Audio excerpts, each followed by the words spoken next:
سومین حجت یزدان خوش آمدی، شرح آیات الرحمن خوش آمدی. علی و فاطمه دریا و مجتبی، لؤلؤ است و تو هم مرجان خوش آمدی. حسین خوش آمدی، حسین خوش آمدی، حسین خوش آمدی. سومین حجت یزدان خوش آمدی، شرح آیات الرحمن خوش آمدی. علی و فاطمه دریا و مجتبی، لؤلؤ است و تو هم مرجان خوش آمدی. ای تو روح نماز، آیم بهر نیاز، چون فطر کرم من را هم بنواز. امشب آمدم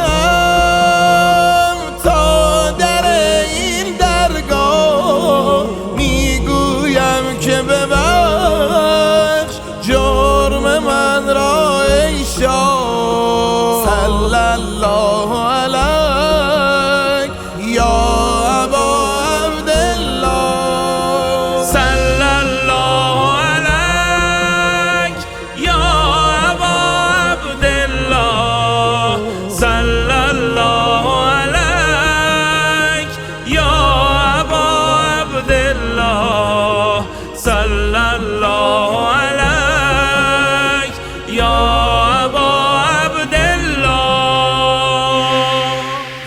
حسین سر اسرار الهی، حسین عشق تو لایتناهی، حسین آنکه از روز ازل حق زده بر نام تو سکه شاهی.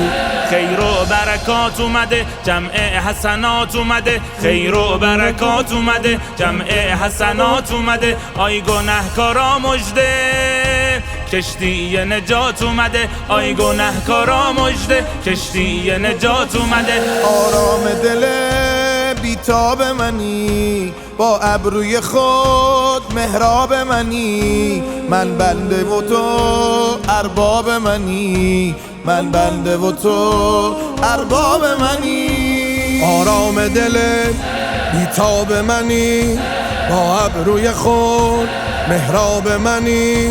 من بنده و تو ارباب منی، من بنده و تو ارباب منی، ارباب منی، ارباب منی. مولا ارباب شدی، ارباب منی، ارباب منی، ارباب منی، ارباب منی.